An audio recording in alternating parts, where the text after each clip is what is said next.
What's up, everybody? Welcome to Gojo with Mike Golic Jr. That is me. Not with me, as always, super producer Brandon Newman, still off finishing up his duties as an officiant for a wedding over the weekend. We're excited to have him back tomorrow and hear all about that. But with me, as sometimes, my father, Mike Golic Sr., co-host of Golic and Smetty. Dad, what's going on? I am doing well, my son. I am doing just fine. It's been wild since the Super Bowl ended, not having a game to prepare for. You've had that, I know, since college has ended. It certainly lightens the load a little bit, but it's still fun doing these pods. I do miss, you do one every day. I do one once a week, and there are so many things that are going on. I wish I did one a little more often to keep up, because it's always football. But now there's so much going on, in basketball and baseball,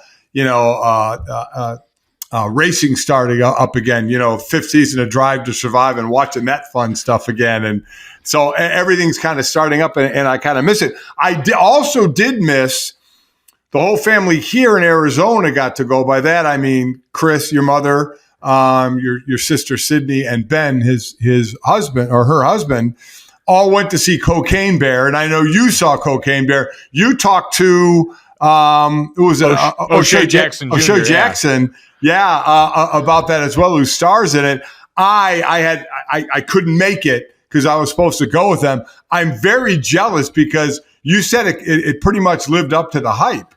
Oh, Dad, it is 100% your kind of movie. Like, it's you what you see is what you get. And I thought O'Shea put it perfectly. So the magic of podcasting, I did the interview with him before I actually went and saw the movie later that night. And the one thing he said is when he was getting ready to do this film, he was nervous because he's a big fan of monster films. He worked on Godzilla, where sometimes you don't see the monster all that often. They tease it a lot. It's a lot of shadows.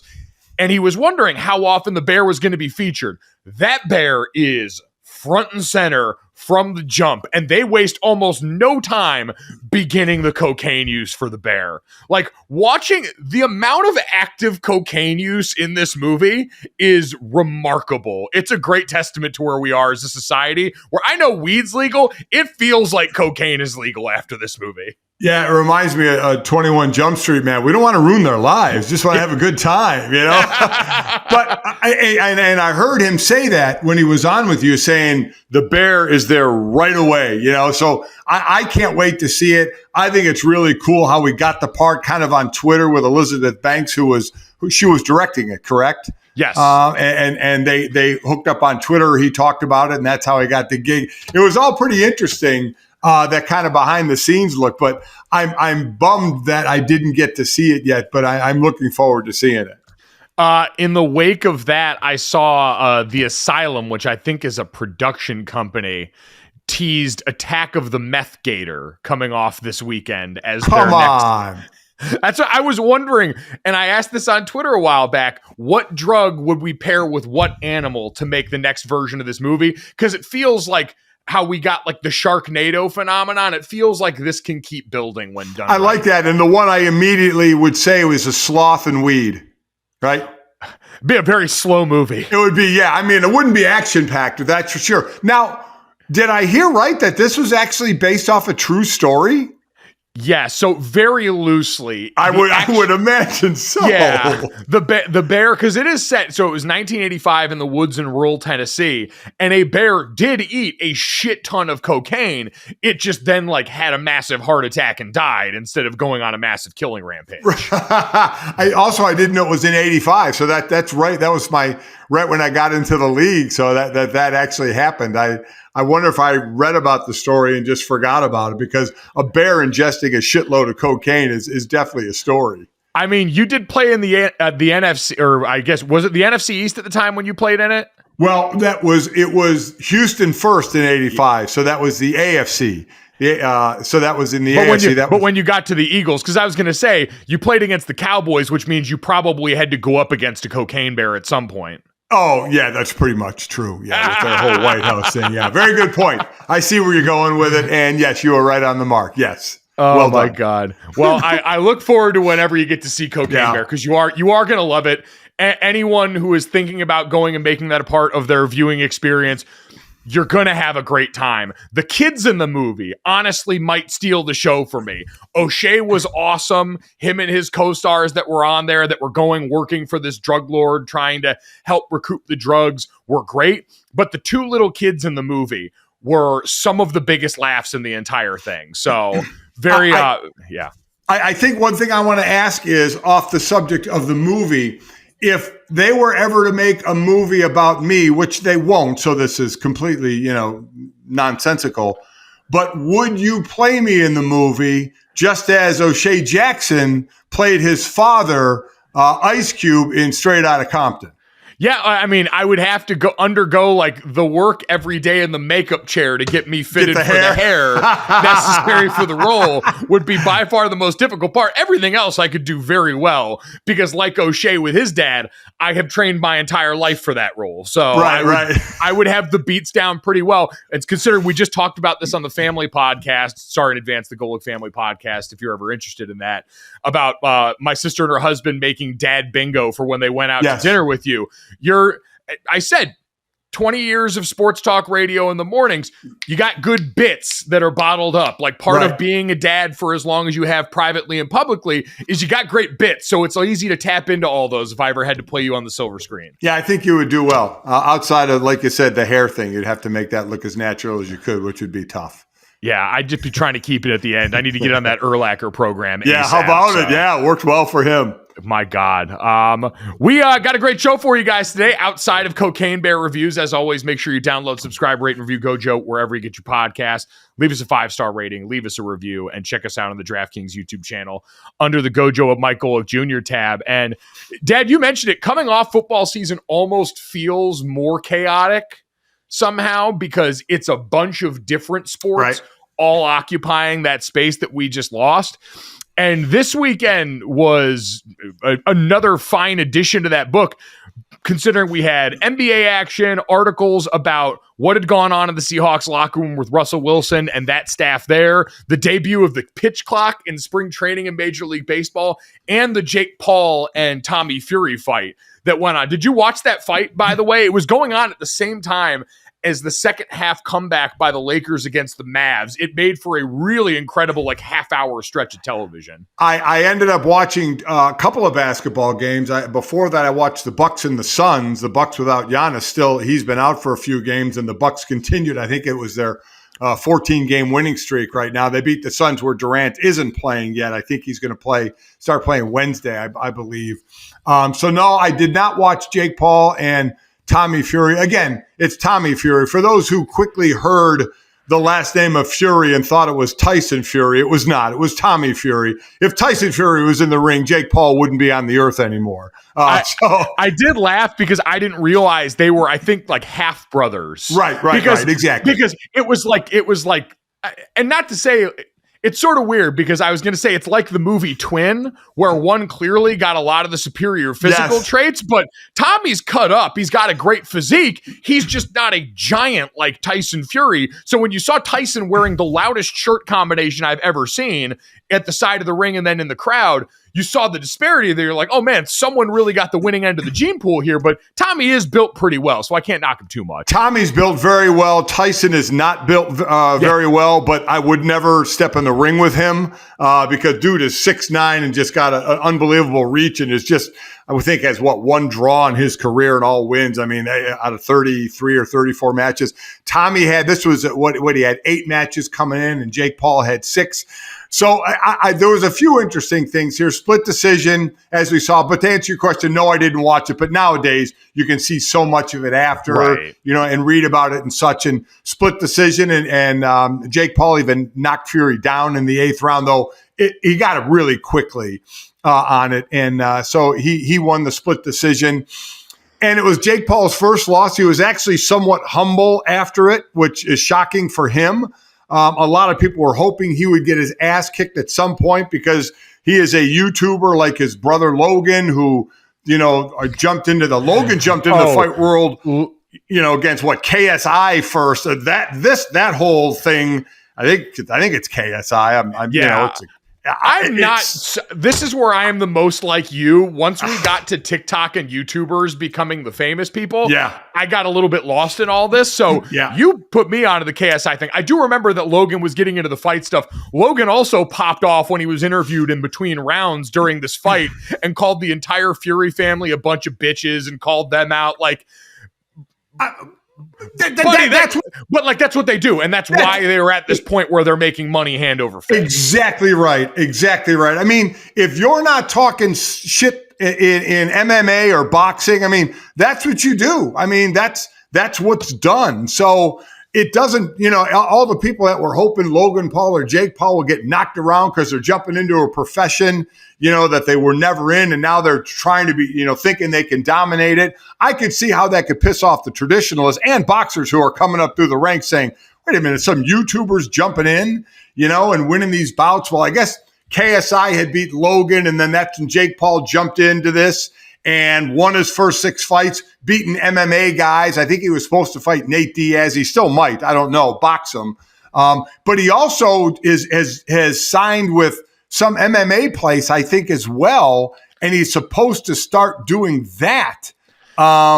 He's also jumped into the WWE too, and moonlighted did that there as well. He signed with PFL last month. The plan at the time was for Paul to make his debut in the cage as early as later this year. So you said it right. Yeah, wrestling, MMA, the boxing thing going on as well. So, and what's he looking for? Now, he said he wanted to be a champion, a boxing champion. He just got split decision by a guy who has 8 bouts and is 23 years old, 3 years younger than him. So I don't know where that's going to go. They said the biggest money fight for him now, and God knows he's made it a lot of it, would be with this KSI person who I had never heard of in my life, before this. But again, another one of these YouTubers. He's done exhibition matches, I guess, and has won them, but never against real boxers. So it's a weird thing because now you got Tommy Fury saying after the fight, now I feel like I could start my legacy and be a legitimate. I'm like, you split decision to YouTuber. Now, granted, Jake Paul has been looking pretty good in boxing. And in all honesty, if you sit here and say you got a guy, a YouTuber who has not been doing this, winning 6 matches against MMA guys, and you got a guy who's really in the boxing business, who is 8-0 and trying to make a name for himself in boxing, I'm going to say Jake Paul probably had a better showing in the fact that he doesn't do this for a living. He just started doing this for a living. And it was a split decision with a real boxer in Tommy Fury. So that was I'm sitting there trying to decide, what am I taking away from this thing? And to Jake Paul, hey, dude, congrats, man. He's got all these irons in the fire, whether it's WWE, whether it's MMA, whether it's still in the boxing ring, fighting actual boxers or going back and boxing MMA guys like a Nate Diaz. Who knows? But you know what the dude's going to have? He's going to have options, and he's going to continue to make some money. Yeah, I was wondering if the loss, it was a situation where this was the end, or if what he did in the ring actually helped. Like, I'm inclined to think how we measure success. He is always going to be popular and talked about because he came with a following to this party. He is brash and outspoken and all those things, like you mentioned, that played well in the fight game. And now we're going to get the rematch off this. He had the clause in his contract where if he had won, on the other side, Tommy Fury had no rematch clause. He wouldn't be able to get one. But if Tommy Fury won, Jake Paul would automatically trigger that. And I think it's going to be in LA. And they're both going to make a ton of money in that. Yes. It might not be the biggest money fight, but there's a lot of money in it. And for a lot of people, I think they walked away saying, that was pretty entertaining. And he didn't look bad. Like, I've heard a lot of legitimate people around the fight game that cover boxing MMA say Jake Paul's actually turned himself into a pretty decent boxer. Right. And as someone who, listen, we've talked about this pretty openly, got to places in my career a lot earlier than I would have had it not been for my last name, I do understand that sometimes there is the non-traditional path that is going to piss off other people. But if you get there and then are willing to do the work and go out there and show for yourself, we can have a different conversation. The big takeaway I had from this, because I think Jake Paul is going to continue to stay popular. I think when that fight comes up, Him not being undefeated, I don't think is prohibitive to people talking about or consuming what he does going forward. I think that was part of it, but I don't think that was as much of it as it got made out to be. What I did walk away from this wondering, and I want to ask you this because you've been covering sports for a lot longer than me. Is boxing the only sport that might look even a little more entertaining with people that aren't as good?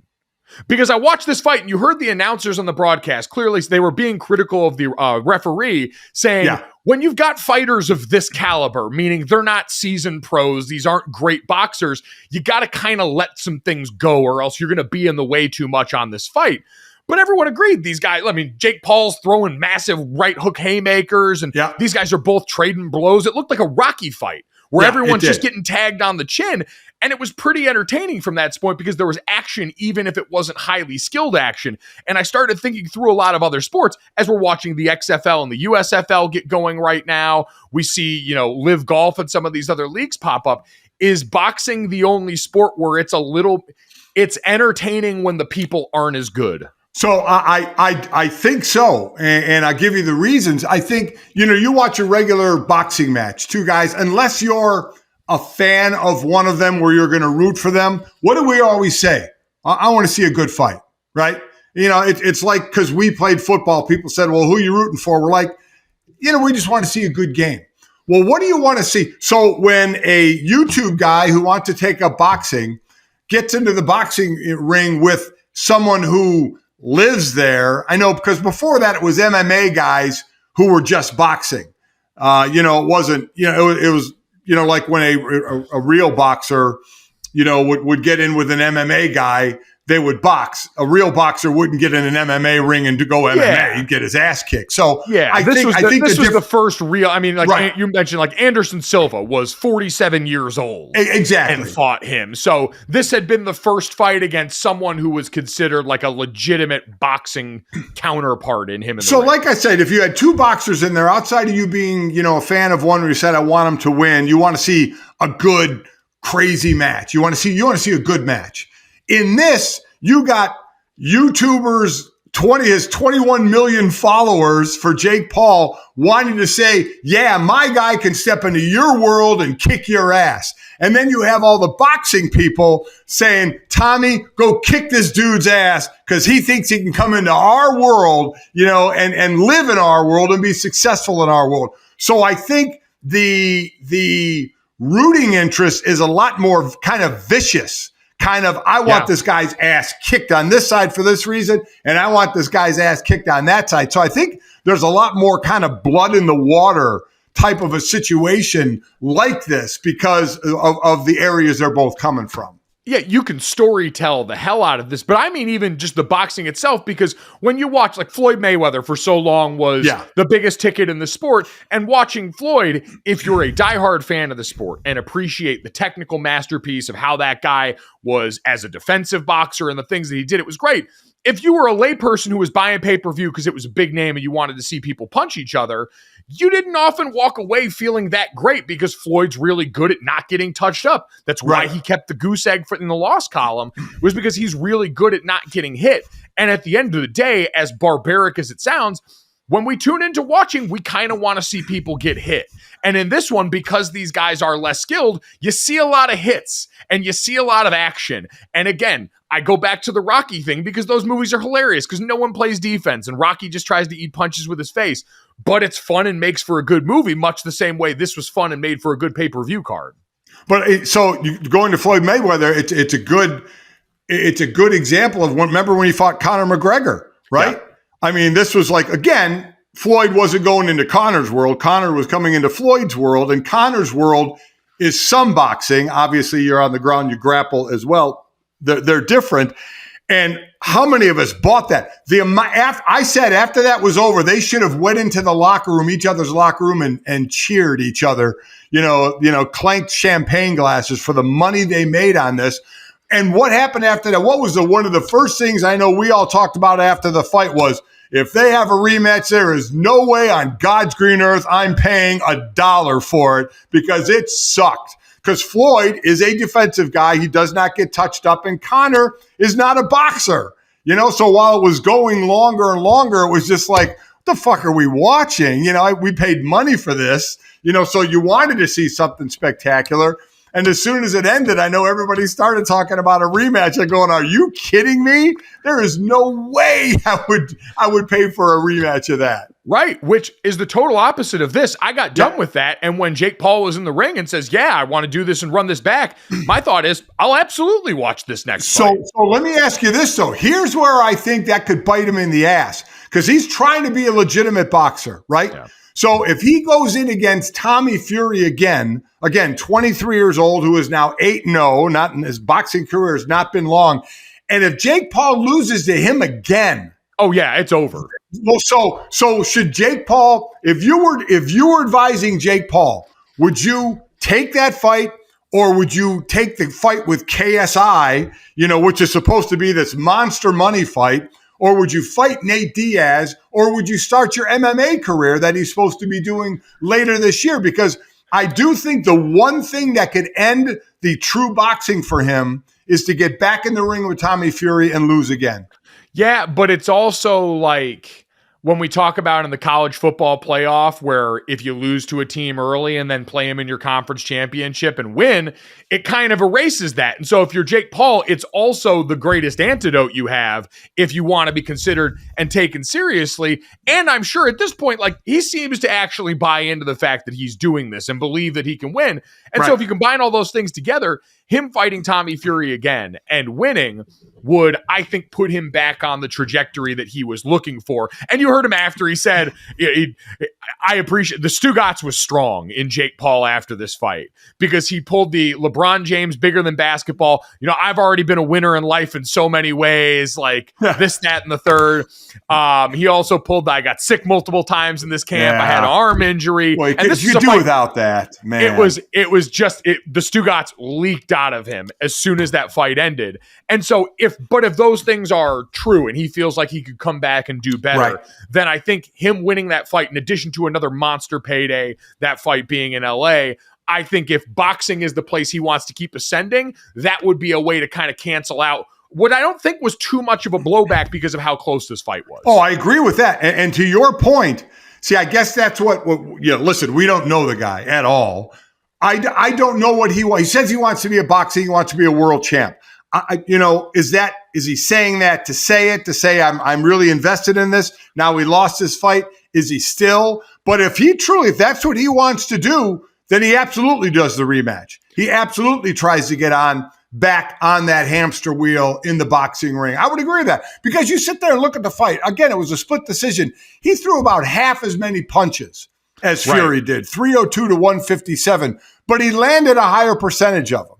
He threw jabs. He threw less than half the jabs that Fury threw, but he connected on a higher percentage of them. He just didn't. You saw him in the rounds, the ones I kind of watched the highlight, and what I was reading about it, he would occasionally throw that punch, where Fury was throwing more punches. Obviously, if you just look at the punch stat, you could see that. So, but and he got a split decision out of it. So I agree with. If he in his mind says, I want to be a boxer, I want to win a world championship, then he absolutely should take the rematch here and try and get that win and then keep going.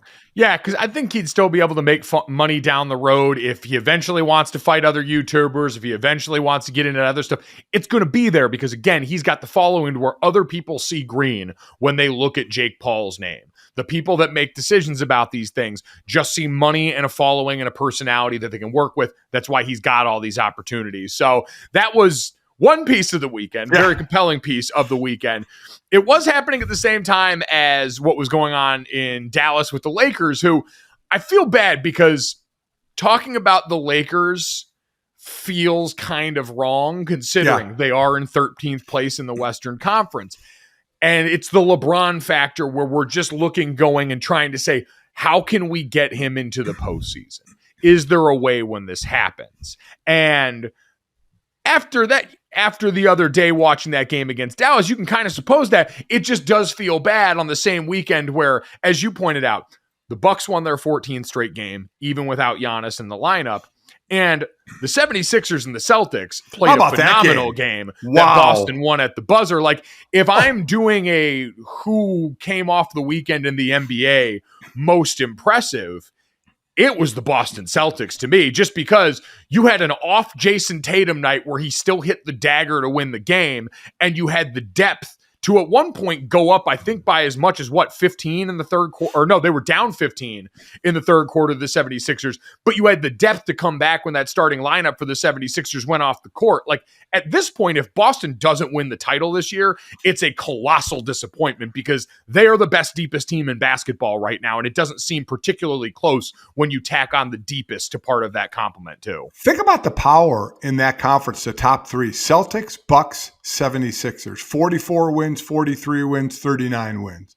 I mean, that is, and then it's Cleveland after that, Brooklyn and the Knicks. And in the West, Denver, Memphis, and Sacramento. Sacramento, I mean, we've seen the Nuggets up there with Jokic and what he's done and winning MVPs and such. But Sacramento being there, I mean, that's just, they're one of kind of the afterthoughts of how good are they ever going to be. And here they are sitting in the third slot. Denver 42 wins, Memphis 36, Sacramento 35. This is as of the taping of this, when we're doing this. So obviously, but those are the top three, with Phoenix right behind them. And remember, Durant hasn't even started playing yet. So I'm going to be real interested how they're going to be. But the thing with the Lakers, Mike, I think is just like, what were we doing after the Super Bowl? After we lauded Kansas City for winning and talked about, where it went wrong for Philadelphia, and then they lose both their coordinators as head coaches. Then the biggest team everybody talks about is the Dallas Cowboys. This happens all the time, right? You talk about the Yankees, you talk about the Cowboys, you talk about any team LeBron is on. I mean, that's kind of, they're the headline things when you're doing national talk. You talk about the big names, right? And that's why I think it's cool. I love seeing Denver, Memphis, Sacramento. I'd love to see one of those teams take it all the way, to the finals, because there's Golden State sitting there in the, as of now, in the 9 slot, dealing with injuries. Draymond Green with his knee, messing up again on him. So it's teams, aren't normally seeing in the finals, especially out of the West, that you may get, where I think the East is just stacked. Yeah, it's a huge disparity. It's kind of like the NFC and AFC conversation that went on in the NFL this year, where you had the AFC that was just this glut of talented teams, and then the NFC, which was searching for someone to step up to the plate alongside Philadelphia, and for so much of the season, the 49ers. So I'd agree. I think the Eastern Conference is going to be a blast. And still with that, it seems like it should be Boston's to lose, despite the fact that Joe Mazzulla took over at the beginning of the season after everything that went on with Ime Udoka. There was every reason for that to take a step back, and it hasn't happened. And we wouldn't be surprised, though, if the 76ers, considering how great that starting five is, went on a run and potentially got to the finals. We wouldn't be surprised if Giannis comes back healthy, and now that Middleton and Drew Holiday are firing on all cylinders and out there healthy, if the Bucks won. In the West, it feels like now we're all expecting the Suns to just walk down the Nuggets. And quite frankly, if the Nuggets this year don't make it to at least the Western Conference Finals, probably going to be done giving a shit about anything they do in the regular season, right? Because you don't have a lot of the same injury things that have been holding them back in the past. They've looked clearly like the best team in the Western Conference all year long. If they manage to fuck up the bag on that side and can at least get to the Western Conference Finals, there's no amount of MVPs for Jokic or conversation during the regular season that are going to keep them top of mind for anybody. Yeah, I would agree with you. And the guy, though, how about this for an old radio question? If you only had $50 to go, or if you had, could go to one game with your $50, I know it's a lot more than that. What player would you go see? When I was doing a show, you could get in way back when I started in radio. You could actually go to a game for $50. Wow. What to me, it's Ja Morant. Ja Morant to me is so much. He is the guy now that I love to watch. And he's got his team. And those that are casual basketball fans, name other players on that team. I mean, that is not a team stacked with star-studded players by any stretch of the imagination. It's a team where guys are playing well, don't get me wrong. I'm just talking about more name recognition, again, for those who casually are watching the NBA. But to me, he's the most exciting player that I like watching in basketball right now.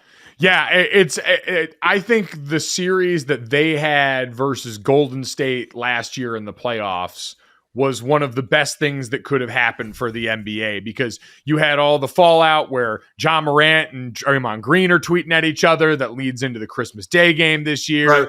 You had, just in general, it seemed like real animosity on the court between those teams, because the Grizzlies are one of the young, brash teams that didn't really give a shit about what anyone's reputation was on the other side of the court. And so for John Morant, for Desmond Bane, for Jaren Jackson Jr., they went out there and just punched above their weight class a little bit in terms of team pedigree. So yeah, Ja's up there. I mean, he leads the NBA since he came in attempted posters. Like, he doesn't always put him down, but he goes up and tries to saw somebody's head off every game. He absolutely does it, and I absolutely love it. It is absolutely incredible to watch, especially, again, because, we're used to watching in basketball what the big guys can do. This dude's 6'3", got a sick handle, and, could just sky, and get up and throw it down. So it's just, to me, he is just a ball to watch. He is, and they've been in second or third place in the Western Conference for the majority of this season. There's been a healthy gap between them and Denver, building, especially going into the All-Star break, with just how both of those teams had been playing. So I think that's also partially why the disparity you described between the Eastern and Western Conference is, we look at that and we look at how close together, we've talked on this podcast, how from like 4 down to 13, there's not that many games that have been separating the Lakers from the meat of the bell curve in the Western Conference. And we just keep looking and going, man, you got LeBron and Anthony Davis, which is more than most. That should be a team in this Western Conference that can make it into the playoffs. Now, I had no idea I would start to feel better about that after the trade deadline with some of the guys that they brought over and actually showed up big for this team early on. Like, looking at that game, Anthony Davis ended up balling at the end, finished a lot of that game off. Jared Vanderbilt, who was not a name that I thought I would have factoring into this NBA season, was legitimately what turned it around. The Lakers were down 27 points at one point in that game. And I think this is per ESPN stats and info. Teams were 0-138 when trailing by 27 or more points this season. So now 1-138 thanks to the Lakers. But when you looked at what Jared Vanderbilt did, 17 rebounds and a shit ton of energy, they did mix up the pot just enough, getting rid of Russell Westbrook, who I think at times wrongly got a little bit too much of the blame for what was going on in Los Angeles. But we've introduced a glimmer of hope into a team that's got 2-star players that we can all recognize in the inherently weaker conference. So I think that's why, like moths to the flame, we always flock back to LeBron and these Lakers. Oh, yeah. And I think one of your biggest points there is the fact that it's in the area between that 4th slot or whatever it is, 4th or 5th slot, 4th, 5th, 6th, and Lakers at like 13 is like 4 or 5 games. I mean, you're right. That's it. So you can make up some time with that for sure. And listen, we got to wait and see what these guys are going to do that have come there, because, the Vanderbilts and Beasleys of the world have played 4 games, have been there 4 games. So let's see what happens. And that's what everybody's wondering. And that's why you're right, why the Lakers stay top of mind, because you have LeBron. They're not that many games out from jumping up, though. There's a lot of teams to jump over. But you also have to wonder about LeBron as they showed him walking out of the arena limping, when he hurt his right foot. You saw when he went down and grabbed his foot, went off the court for a little bit. So, you wonder, what effect that's going to have. Yeah, it's that part's obviously paramount for them. Injury has been what's derailed this team by and large during the LeBron James era outside of the bubble championship. And just looking it up now, between the 4th place Suns, who now everyone has pegged as the favorites to win the West because Kevin Durant's getting ready to come there, and the 13th place Lakers, is, I believe, 3.5 games. Oh, 3.5. Yeah. So that's why. And again, there's not as much, the All-Star break's not really a halfway mark in the season as much as it is like a 2/3, 1/3. So they don't have a lot of time to make up that ground, but it's why we're all addicted to that narcotic right now, even though we saw what the really great basketball looks like. Like, they were still in a 27-point hole versus what we've seen from Philadelphia and from Milwaukee and from the Celtics, obviously. At the top. Those again, I can't. I'm with you. I can't tell what Drew Holiday has done since Giannis has been out. I mean, dude has just taken over. So they are those three teams, man. It's a shame only one can come out of there because they're pretty damn good. It is. So NBA hitting its crescendo. Dad, I want to talk about something that's just getting to its beginning right now and usually doesn't dominate conversation in this way. Major League Baseball's got spring training getting started, and this pitch clock has everybody talking about this league at a time where it normally wouldn't get, I think, this much national attention. Major League Baseball's got a bunch of rule changes going into effect this spring, larger bases, bans on the shift, and a pitch clock among the most notable that are going on. And the pitch clock already saw its biggest effect over the weekend.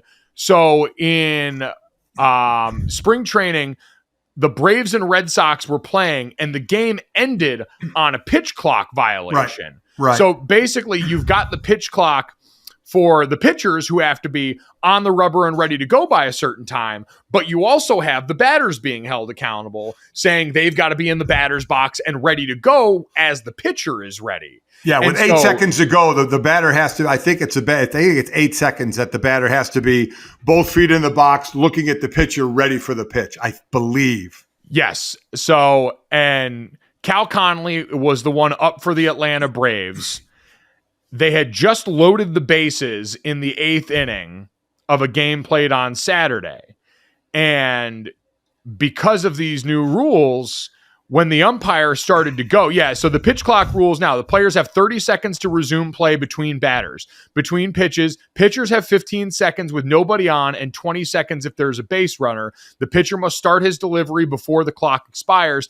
After the pitch, the clock starts when the pitcher has the ball back, and the catcher and the batter are in the circle around home plate, and play is otherwise ready to resume. Now, the interesting part about this, too, was Cal Conley was saying he was kind of glancing down at the catcher like some of these guys would, and said the catcher was looking at some of his signs and wasn't really ready, and that was what he had used to determine if he was ready. So you did have some people wondering, would this be a strategy that people would use, right? Have your catcher not really give the tell of when your pitcher's ready, try and get some of these batters off their mark like that while they're not yet used to paying for this. Because, Dad, this seems like one of the things that's going to take some time to get used to, which is why it's so great that Major League Baseball is getting all these headlines, for the most part, the initial run at them out of the way now in spring training when the games don't matter. I have zero worry about this. So the three big things that they changed is the pitch clock, no more shifting,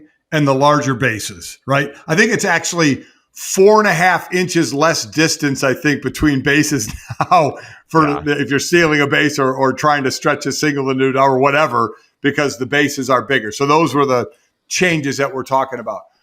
This pitch clock, Mike, I don't worry about it one bit.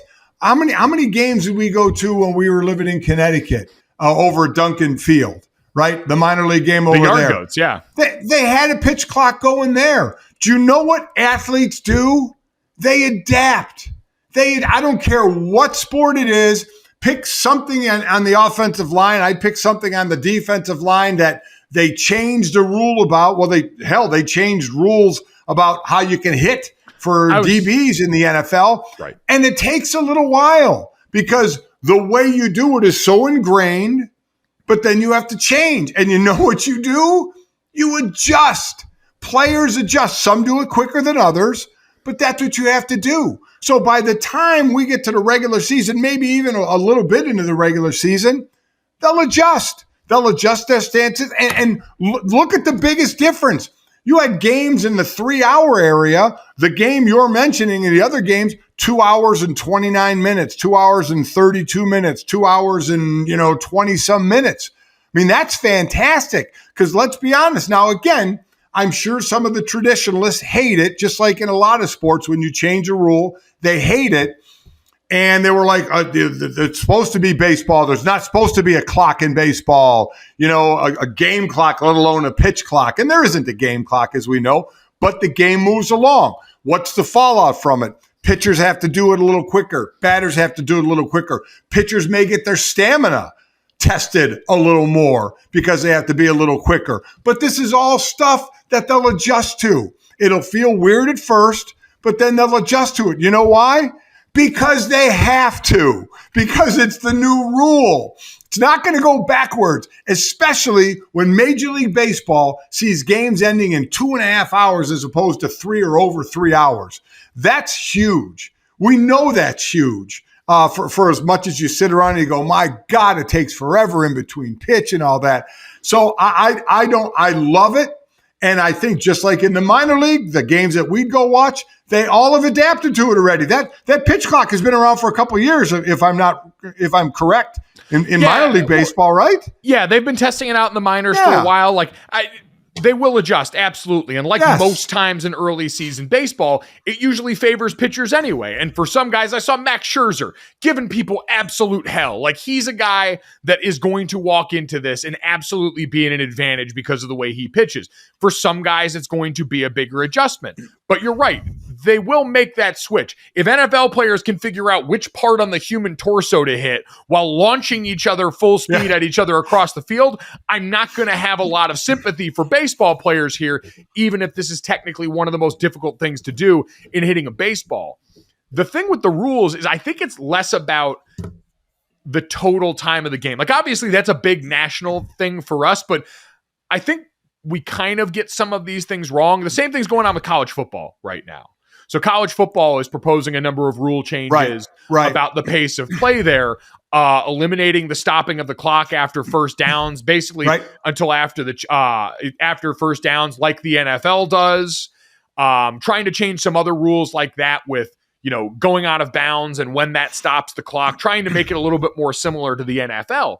Right. But as people have pointed out, college football games are largely long because there's a shit ton of commercials. Right. And most college football fans are saying, we don't necessarily need shorter games. We want more of the action. And I think with all of these changes to rules for Major League Baseball, there is potential to do that, right? Because you've banned the shifts, more balls get put in play. Because you've got larger bases, maybe you've incentivized more steals and more action going on within the body of a play here. The pitch clock, at some point, like you said, we'll see if the advantage tilts in favor more of hitters or of pitchers, as that's a very cerebral matchup. But either way, it all works to try and just get more action into the sport where it felt like between every pitch, you could sit back, check your phone, do any number of other things. Well, listen, if you had a 3-hour game full of more action than the 3-hour game of, oh my God, what are we doing between pitches? I know they probably wouldn't be the same, but you're right. You want action. We're in the microwave society, man. Keep it going. Keep it moving. Give me action. Give me something to watch. When they say the average fan in a baseball ballpark is 56 years old, that's me. That's my age. Yeah. That needs to start turning over.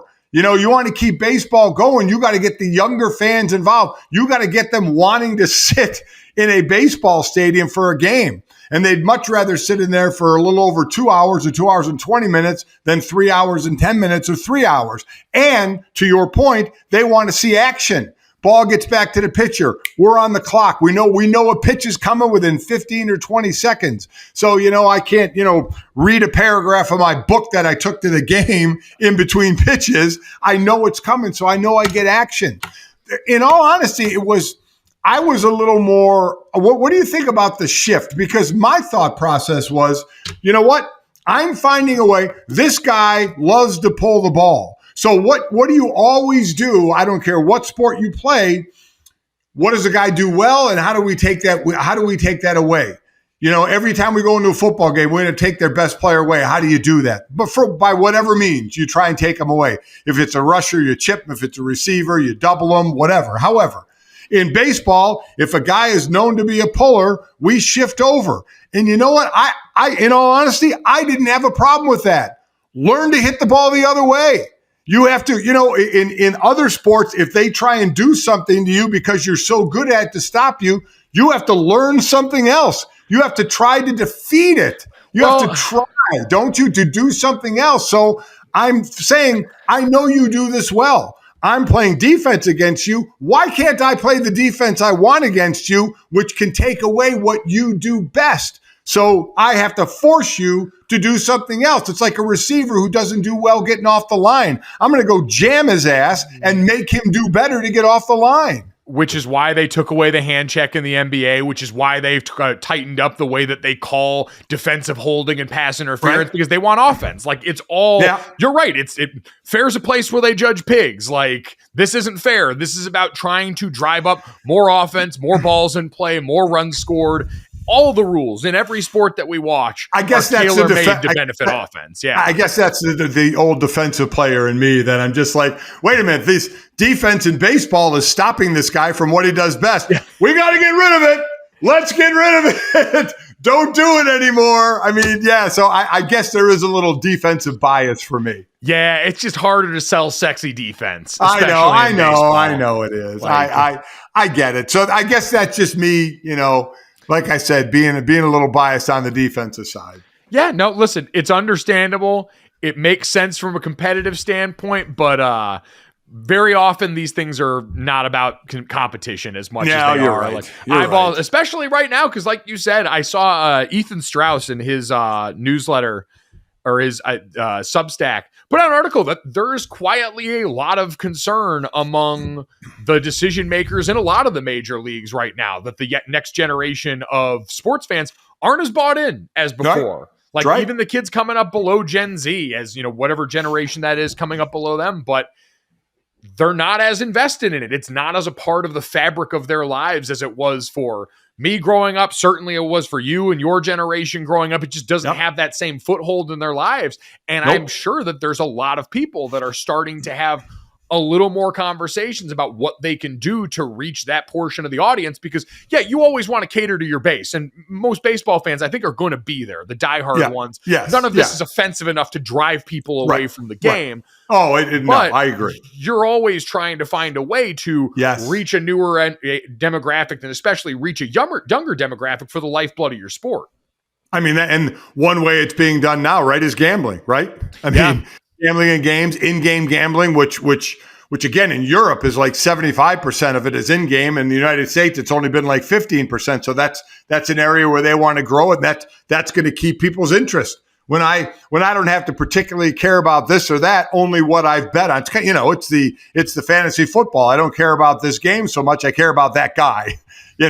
Where in betting it will be now I care about this team, or I care about who scores in the first and the third quarter, or who, whatever in-game betting it is. So that they found a way to reach those types of people and do it legally now. But I'm with you. You're always trying to find a way to get that next generation to love your game. To that point about the gambling aspect of it, the FXFL that was going, or the FXFL, Jesus Christ, the XFL. Your league, Yeah, my hellscape of a league. Coney Island. Memories. The XFL going on this weekend. I saw our good friend Stormy Bonatoni from over at Vegas Stats and Information Network say, it's amazing that I'm working on a nationally televised football game and encouraged to talk about sports betting and live lines and all these things that a league that's trying to just get any foothold, these newer experimental leagues that are trying to find their way in, immediately said, oh no, we're going to put up the live over under on the scorebug during the game, and we're going to have this as an integrated part of the broadcast. So, and listen, I have no problem with it. People in gambling all the time. I mean, the fact that it took this long to become legal and find a way to make it legal and work is a little ridiculous. But again, as soon as we know how this works, as soon as people learn how to put the buck in their pocket, that's when the owners, hear that more money's coming in their pocket, they're going to love it. What do you think about in the XFL? Which, interestingly enough, did you see the ratings? Yeah, the ratings for the first week were horrible compared to the last time the XFL started out, which is interesting. I thought it would have been better from that point, we'll see. They just started, especially because whenever The Rock, Dwayne Johnson, gets involved in something, it usually is a smash hit. So it didn't start out the ratings like I thought they would. But what we always look at is, what do they do different in their leagues that we think the NFL should adapt? And there's been a couple of things that I have seen, like no extra point. It's either a 1 point, a 2 point, or a 3 point try. I think it's the 3 yard line, the 5 yard line, the 10 yard line. I'm not positive, but there's 3 different areas where you can try. Forget kicking the extra point, which I'm glad the NFL moved back, because you see more misses, because it used to be ridiculously automatic. So do you take away the kicker, not field goals, just the extra point, and do that? And the other, did you see what they do on kickoffs now? Yeah. I mean, that was wild. You may be able to explain that better than I can. Yeah, essentially the kickoff, all of the people that would be blocking or covering on a kickoff and kickoff return are now moved within like 5 or 10 yards of each other further down the field, and they have to wait till a certain point before they can begin releasing and chasing after the ball. They have to wait till the guy actually catches the ball. They're actually encouraging kickoff returns, but they're also encouraging the fact that the team isn't running at full speed, where you get those hits that can cause concussions. Yeah, because we've seen over the years a lot of the big hits like that and injuries take place on special teams plays. And so they've done that. I saw kicking the football out of bounds, to the conversation about incentivizing returns. Kicking the football out of bounds now only gets you up to the 35 instead of the 40. So It took a little bit of heat off that to try and get you to put the ball in play some here. That's a thing that I think eventually is going to come into the NFL, as safety is going to continue being a part of the conversation at the forefront, that, again, I think younger fans even more so care about a lot there. But between how they do going for it instead of an onside kick, you get a 4th and 15 backed up. 4th and 15, right. More action gives you the possibility for miraculous comebacks like you saw on that first weekend. I'm not surprised their ratings are worse pre-pandemic and post. It's a different world in sports watching. And that was true. Getting an opportunity before the pandemic when people were still give me as much all the time as possible. And I think in general, we've seen outside of the NFL, the attention everywhere is a little bit more spread out. So yeah. I'll be interested to see if and that's what we're looking for, right? At the end of the day, we're looking for a league that can end up kind of being, the NFL wrapping their arms around it a little bit, right? Because these leagues just don't last. And the only league that did really was when NFL funded the NFL Europe, right? which lasted for years before they stopped. So that's what I've always been interested in, because I love when these new leagues come out, because, you were part of this. I mean, you were right on that borderline, of making a team and not making a team. And the more chance you get in other leagues to play and continue to play and show what you can do and get on tape and get another chance to get on a roster, I think it's fantastic for these guys, because all the other sports have the minor leagues. And I guess the NFL considers college football the minor leagues. But I would love there to be a league that does well enough in the spring that the NFL kind of embraces and ends up working with. And I think the metric for success won't be ratings for that. I think it will be, can you bring us players that we may have otherwise missed? Right. When we see a lot of these guys, like what happened with Kevontae Turpin from the Dallas Cowboys. Right. When you see guys make their way from these leagues to Sundays, and you get more stories like that of, oh, this guy balled out on the Defenders and now he's playing for the Washington Commanders and doing really well. Do you show yourself useful in that way? And then do you become a league that can kind of test drive some of the things the NFL might be interested in rule-wise? And if you can show them enough utility there, then it becomes easier, like you said, to have Papa NFL wrap their arms around you and say, okay, Dwayne, you can stop lighting money on fire, because we know you got to have like 3 years worth of cash to burn. Yeah. And that was what Vince McMahon said about the XFL before the pandemic was, I'm prepared to lose money for like 3 years on this, knowing we got to kind of prove the concept here. It's going to be the same way. So I would expect The Rock to make the Tooth Fairy 2 and another Jumanji movie and probably get back at WrestleMania and do a bunch of these things, because he is going to need to recoup some funds. Yeah, he's going to. He's a cash machine. Sell a little more tequila, whatever. But I love the thought process, and I love his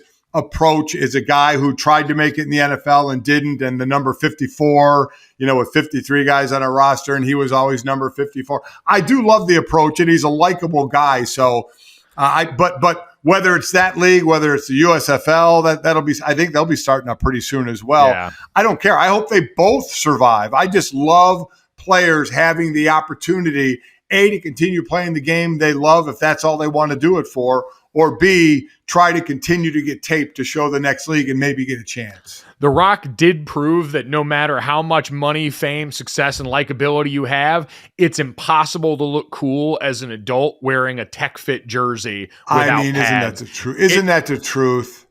When he did that introduction that first weekend, I saw that and I said, oh, okay, he is mortal. Like, there's something that he can't overcome, and it's that look. That dude, I don't think owns a loose shirt. Everything he does is a tight shirt. How does that happen? And I don't imagine he was happy about it either.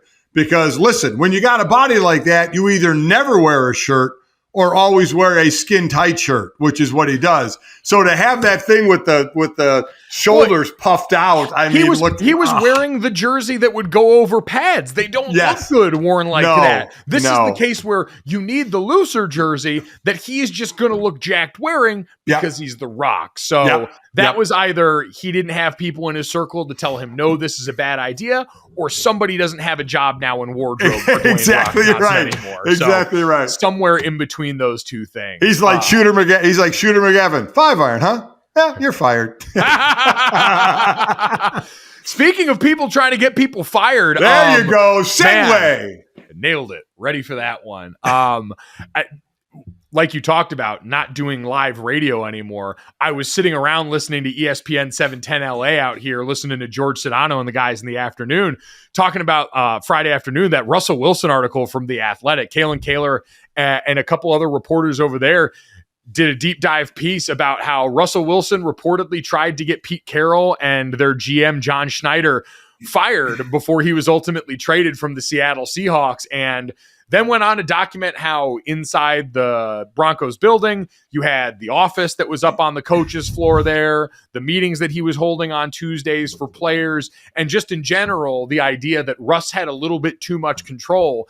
And the quarterback coach he had that could be in the facility. Right. Jake Heaps, his longtime quarterback coach, his nutritionist, he had convinced George Payton, the GM, and the rest of the Denver brass, I need to have all this stuff in here. And then he wasn't good at football. And so all of that went south. I mean, the part about him trying to get Pete and John fired wasn't really as surprising as it was embarrassing, because the Seahawks clearly heard that and were like, oh no, we'd rather get rid of you. And then they looked right on the back end. Like, that's just a tough own now on the other side for Russ. So I guess I would ask, do you believe it?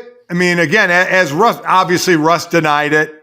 He said, Pete's a father figure to me, and John believed in me and drafted me. This is where he was drafted, and he went in, and that's where he had his Hall of Fame career there. And obviously, again, I think it was in February of 22 that it was said he tried to get them fired because he wanted Sean Payton in. Now it's pretty interesting. You still get Sean Payton, right? Call your shot, man. That was, honestly, if you're a Broncos fan, you got to feel pretty good about at least reading that, because at every juncture, there was that story too about, I think Melvin Gordon somewhere along the line said, me and my backfield mate would really like it if you ended up in Denver. And he was talking about him and Russell Wilson late in that season, or just after the season. So Russ has wanted this guy for a while. So if you're a Broncos fan reading that, you think maybe he'll listen, because he's clearly been shooting his shot for this. So do you believe the story? Do you tend to err on the side of believing he wanted Pete Carroll and Schneider fired? I wouldn't be surprised, because that was the conversation we were having as a public too, is this idea that the marriage had soured there. Right.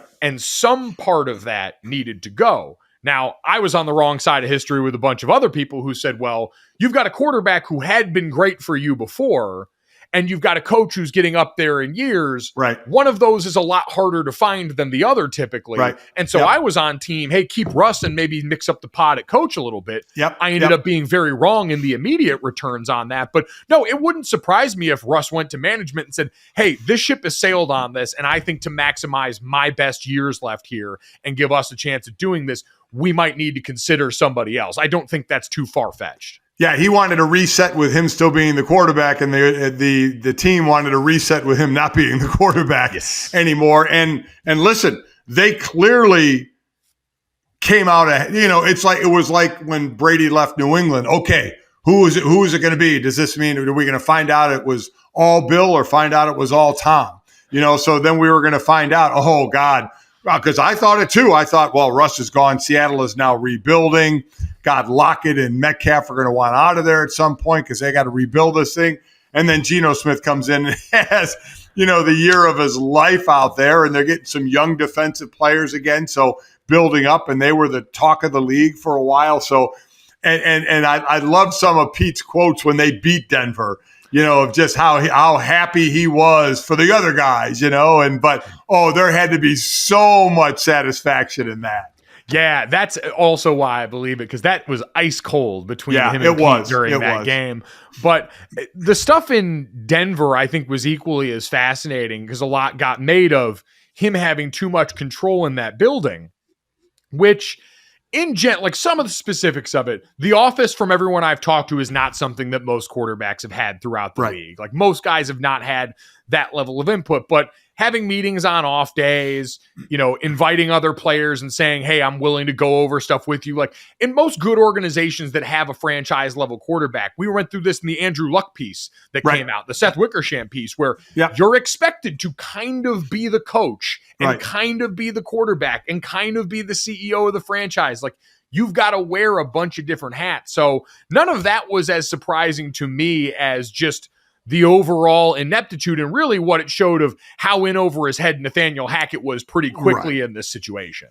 Well, again, I mean, here's a guy, a Hall of Fame quarterback coming into a team of a guy who gets a first-time head coaching job. Certainly he's going to be able to run a little, if he wants to, run a little bit of roughshod over, okay, if I'm going to be here and be the quarterback, plus you just gave me all this money, here's what I need. Because I remember hearing that and texting a lot of guys I played with or against going, wait a minute, am I missing something? Because I don't ever remember seeing things like this. Now, again, I played back in the ancient days, but I was really trying to find out, and I found out or heard some of the same stuff you did. It's like, no, an office there or, their quarterback coach, because you see it in baseball where a nutritionist or a hitting guy or somebody is around.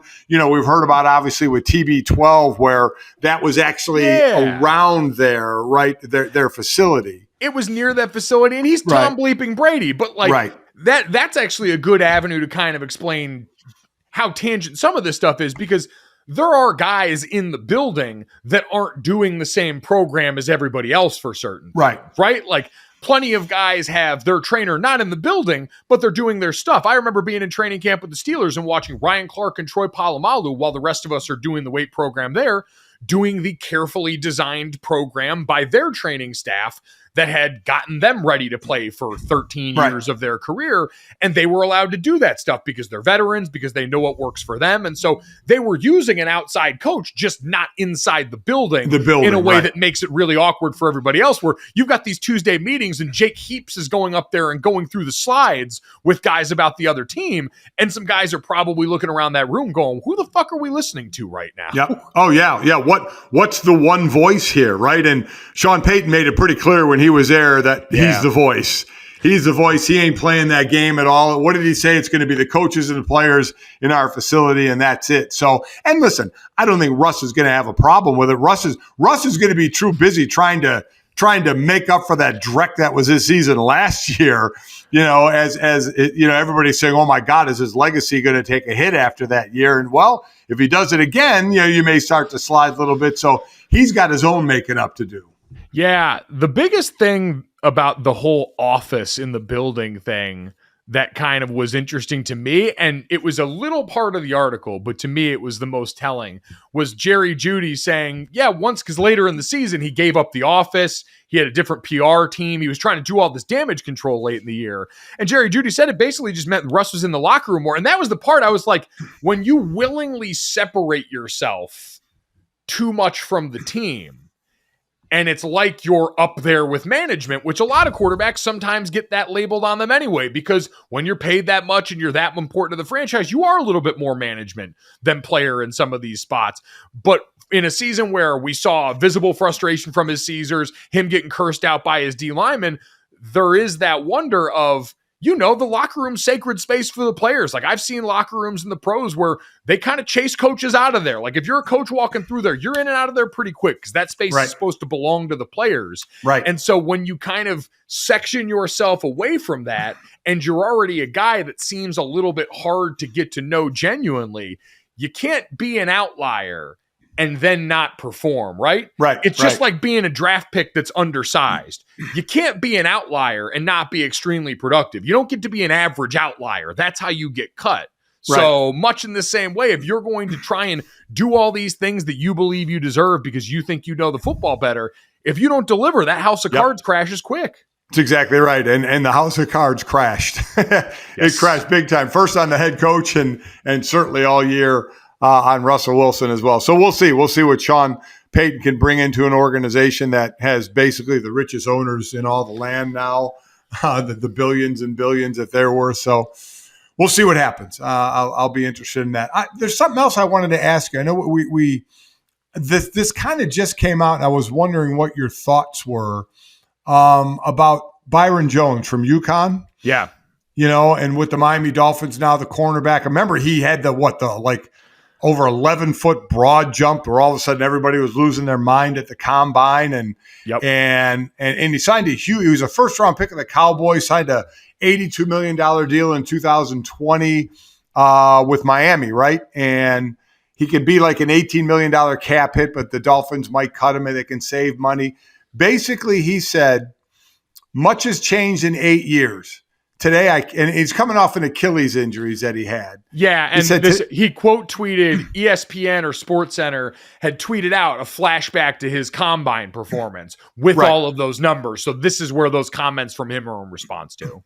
He said, today I can't run or jump because of my injuries sustained playing this game. Do not take the pills they give you. Do not take the injections they give you. If you absolutely must, consult an outside doctor to learn the long-term implications. So I read that, and listen, everybody is allowed to manage themselves the way they feel is right. There was a guy in the league playing when I was playing. I mean, he would basically take an aspirin, and that would be it. He wouldn't take an injection, a pain, nothing. Wouldn't even think about it. And certainly was his choice. And, Byron saying that, I understand it because there's damage to his body. So I understand him feeling that way. And by the way, you're allowed to get second opinions all the time, A, on your injuries, or B, you can consult other doctors to find out, what they're giving you or what it does to you. You're allowed to do that as an NFL player. You don't have to take the pills and you don't have to take the injections. And him saying not to do that, he has every right and every opinion to do it. I was a player. I took every pill they gave me. I took every injection that they gave me because that was my choice and I wanted to do it. And, anybody who's played for any amount of time, even if it's just through college or even into the league, you're going to give parts of your body to the game. That's just, it's going to happen. It's not a matter of if you get hurt, it's when you get hurt. It's coming. The longer you play, it's going to be something. It's just a matter of how damaging it can be. And I was one of those. And I remember people would ask, don't you care about what you're going to be like at 50? I said, I care about Sunday. And that's it. And it was interesting when you and Jake started playing because people would then ask me, because I was very open about this when I was doing, radio at ESPN. First with Tony Bruno, who I started with because I had just finished playing and I would talk about my days. And then with Greeny, I was very open about they gave me something, I took it so I could play. And then you guys came along and you guys started to play the game. And people asked me, what if coaches want to give your kids that stuff. And I don't mean in grade school or high school. I mean in college. Yeah, in college. You know, I'm talking about when we're at the big boy table, okay, in college, and then on into the NFL. They said, what would you say? I would say, listen, especially, you know, because we were talking at this time about college, you have to kind of know how you feel about your body, and you have to make that decision. All I can tell you is what I did and why I did it, but it doesn't mean because I did it, you had to do it. I said I would let them make the decision. I would tell them that I did it.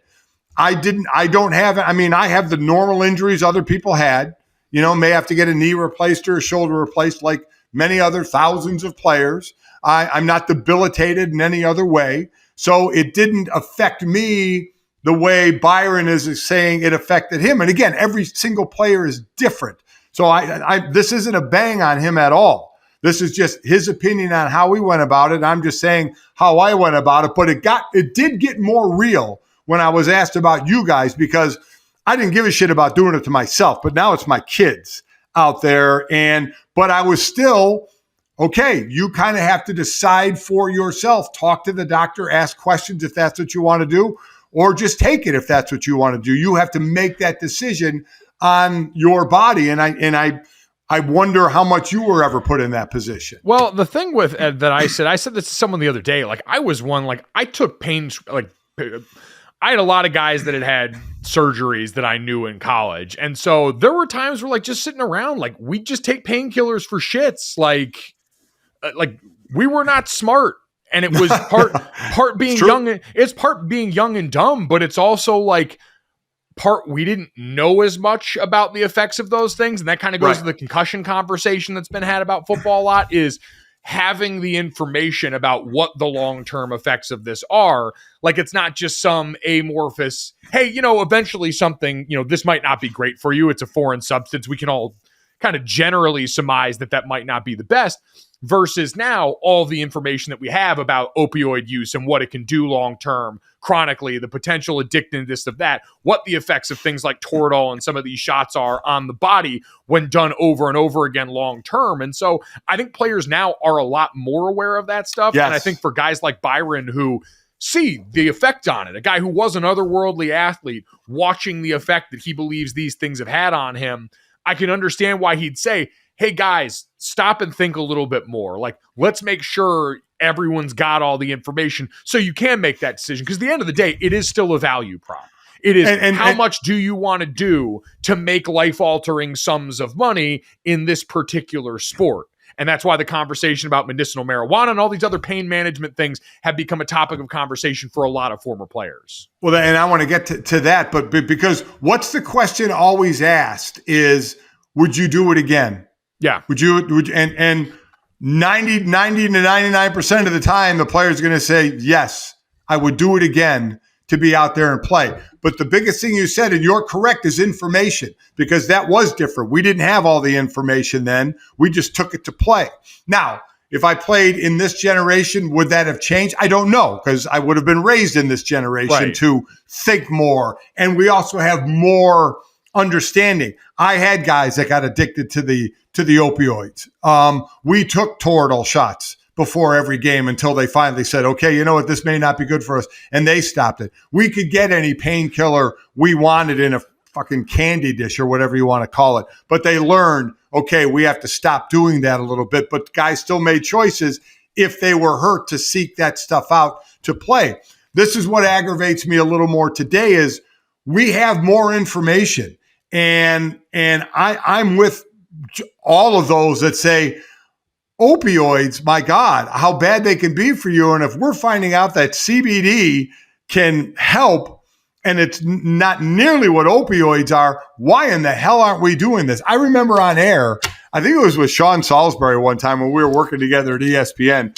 I said, I would love to ask a doctor. I'm going to smoke a cigarette every day. I'm going to take an opioid every day. I'm going to do a steroid every day. I don't know if that's relevant really. And I'm going to smoke a joint every day. Which one is going to hurt me the most and which one is going to hurt me the least? And you got to believe it's the marijuana is going to hurt you the least of all those things, right? You know, a drink, an opioid, you know, or whatever. So, I mean, That's what I don't understand is we're getting more of the information, but I think we're still kind of slow on the uptick of why don't we use this? Why don't we use this new information that says this may be better than what we have been doing for a long time, that while it worked and I never got addicted to it, I know players that did. So you knew there could be an inherent danger to doing it, but we all still did it because we wanted to be on the field. Yeah, I think change is slow in the NFL for a lot of reasons. And one that's interesting to me, I saw Byron Jones talk about this on his show Game Theory on HBO, how the NFL has given like $250 million towards the Inspire Change initiative that gives to a lot of like very progressive groups dealing with, charities around prison reform and different things to help minority communities that they do not publicize at all the same way that they publicize, the salute to service games or the breast cancer awareness games. And Bomani's thing he posited was that's done to kind of appease the more conservative older fans of the NFL that are the meat of the base. I do wonder if there's still some of that stigma for some of what the NFL considers its main base around marijuana versus taking pills, which has just been a part of this process for so long. It's just been seen as the norm in this versus something that's different, that's having a stigma removed for a lot of people. But again, who the NFL chooses to do things publicly and privately for is, I think, an interesting conversation that Bo started on that show and could have something to do with it. I mean, stigma is one thing, science is another. I mean, if you can see something can have a good effect on your body and not a bad long-term effect. I mean, my God. And I want to quickly say, I'm not sitting here saying I took any pill I could or any shot I could. And I'm saying Byron saying don't do that. I'm not trying to say, oh my God, I was a tough player. I came from a tough era. That's not what I'm saying. I'm telling you the absolute truth. I took it because I was scared to death to come off the field. It wasn't so I could be on the field and be this tough macho football player. It was so I could be on the field and not come off the field. You know exactly what I'm saying, Mike, because if you come off the field, you don't know what the fuck you're getting back on the field. So that was the reason I did it. It wasn't this macho thing. And I'm not saying, or a toughness thing, and I'm saying Byron is not because he's saying don't do the pills and don't do the shots. That's not what I'm saying at all. I did mine out of fear of having to come off the field and maybe not being able to get back on the field again. Yeah, it's all about what your motivator is, right? And for most guys, it's that, it's the thing we hear all the time. You're dealing with the 5 minutes in front of your face. It's how you get through training camp. It's how you get through every day.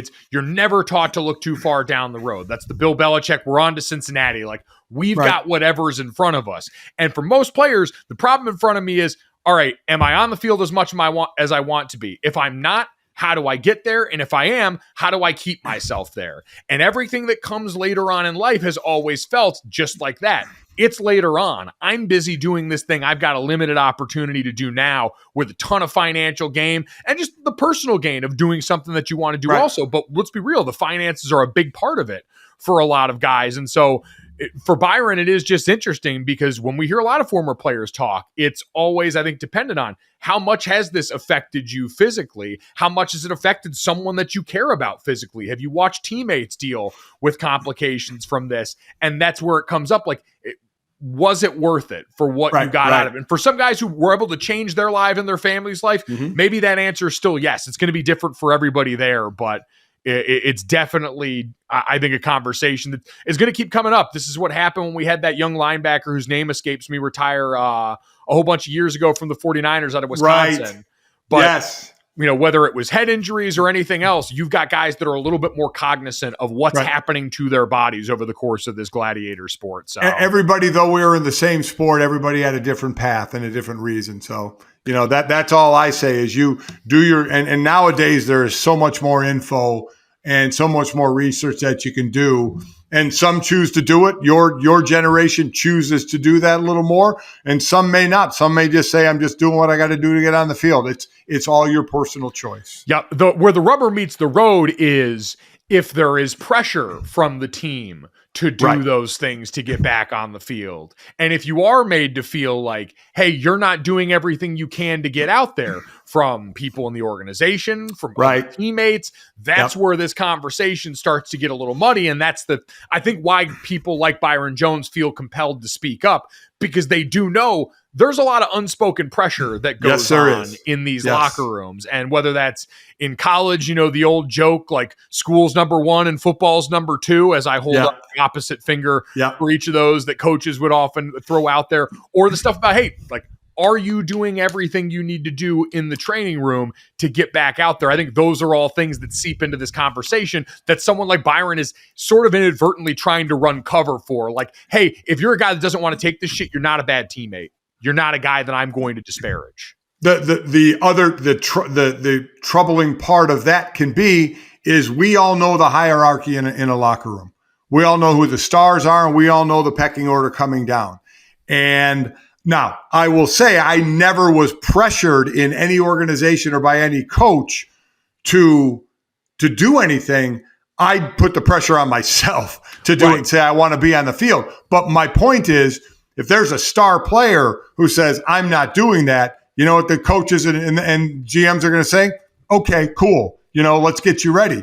If you're a guy who's a contributor and wants to continue to be a contributor, there may be a little more pressure for you that's certainly possible to do, to say, hey, you ain't making a club in the tub type of deal. And then that's something that you have. And it's not right. I'm not saying it's right at all. No, but then it's something you got to deal with. But what you brought up is true. It's not as direct as, hey, I need you to take this steroid real bad to get out there. It's a coach walking by when you're on the bike on the sideline because you got an injury 2 days into camp. And it's like, you aren't going to make the club in the tub. Like that reminder that while you're over there, you're not improving your chance to get out on the field. That pressure around the whole pressure cooker is kind of what we're talking about here. Yeah. Oh, it is. It's very, very, very real. And at the heart of that conversation, that's a conversation we could have all day there. But we got to bring this thing home. We got to land this plane. We got to ask the question, do I know what time it is? I usually ask that question to Brandon. Today I have to ask it to myself. It's a little bit more awkward. But 3 quick stories to finish off the day here on. And because I have to sing it in, Dad, I chose this song for you to make sure that we got into this. Dad and the third.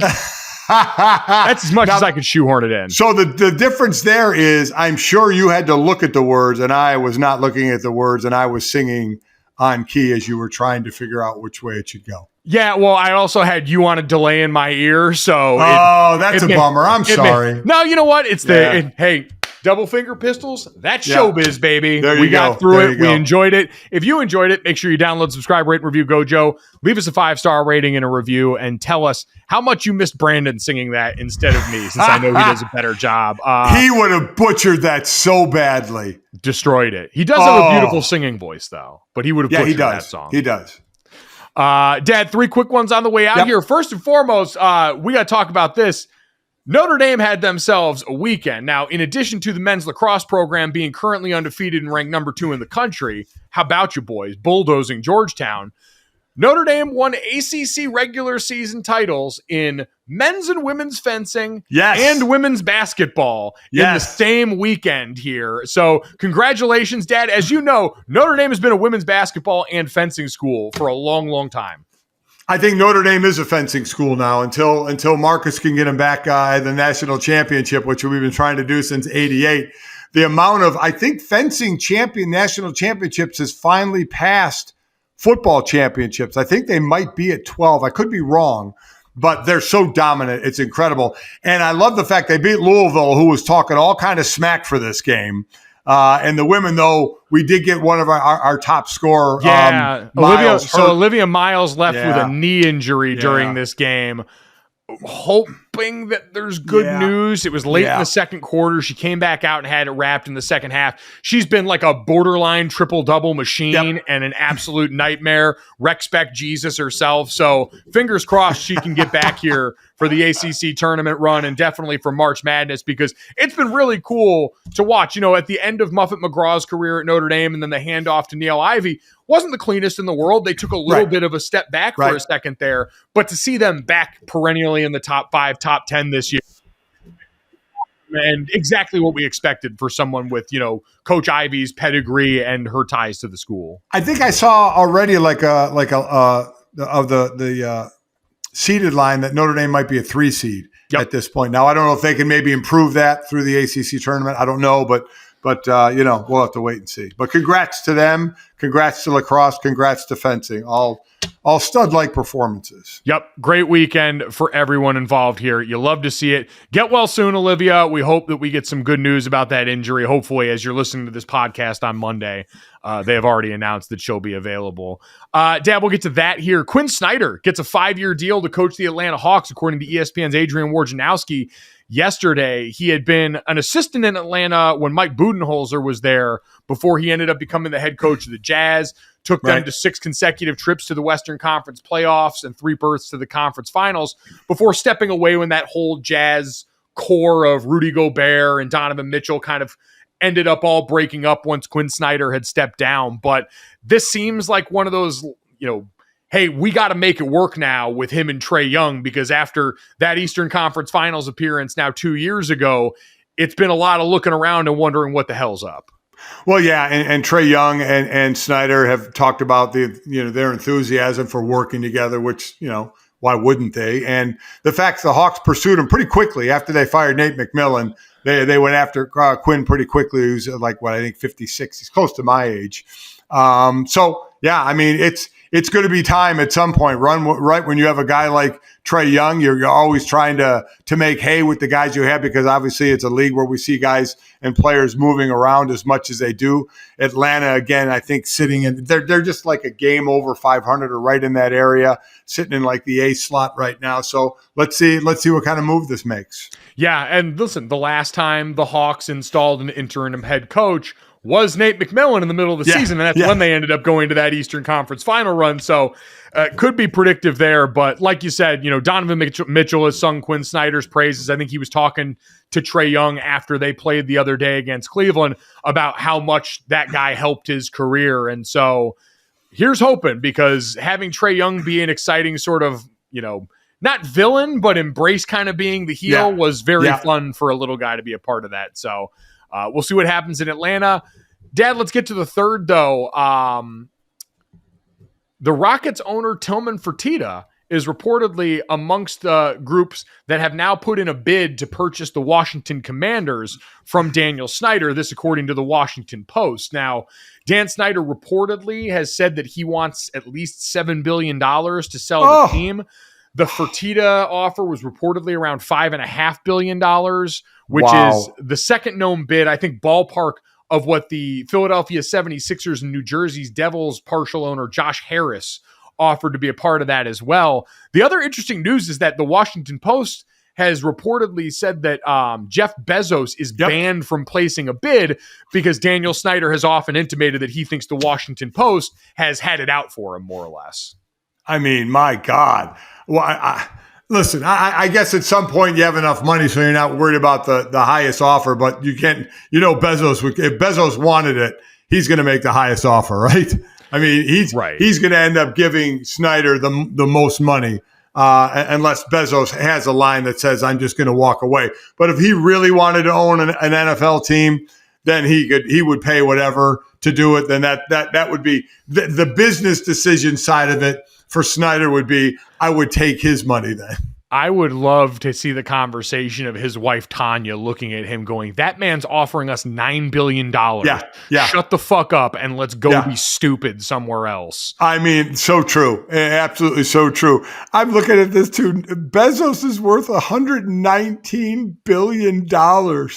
It's crazy. And he's the third richest person according to Forbes. Yeah, Tillman Fertitta bought the Rockets in 2017 for $2.2 billion and has an estimated net worth of $8.1 billion, and he is an absolute out and out poor compared to Jefe Bezos. $8.1 billion is laying around in one of Bezos' Amazon distribution centers on the floors. Yeah, you pick up all the change, you get to $8 billion. I can feel the nervous energy mounting in the Washington fan base as the excuse of Daniel Snyder of, well, I didn't get the offer I wanted is the reason why he stays as the owner of this team, and their national nightmare continues. That's it. Now, it sounds like more interest is being drummed up, and these won't be the only offers Right. for the report around this. But if I'm a Washington football team or Washington Commanders fan, whatever they call them now, I'm not going to feel good until I hear this transaction has gone through and ding dong, the witch is dead. So I wonder if Bezos were to get the team, if like at like owners meetings, does he get a bigger chair than everybody else? I mean, do they go by what you're worth? I mean, I know he's one of 31 owners. Again, it's publicly owned in Green Bay, but do you get like, that old LeBron James Sports Center commercial with is it Scott Van Pelt? It's Van Pelt sitting in the chair. No, I haven't seen your chair. Does he get a big chair like that? Because when you're worth $119 billion. Yeah, how do you get to talk to Jerry Jones when you're worth that much money is what it comes down to. So true. That would be fascinating and worth the price of admission in and of itself here. We hope that you thought today was worth the price of admission. If you did, make sure you download, subscribe, rate, and review Gojo wherever you get your podcast. Make sure you download, subscribe, rate, and review Golic and Smetty wherever you get your podcast. Leave them both 5-star ratings and review, and check us all out on the DraftKings YouTube channel under the Gojo with Mike Golic Jr. tab and the Golic and Smetty tab. Dad, thanks for hanging out today.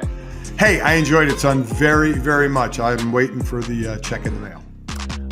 Keep on waiting. We'll talk to you guys tomorrow.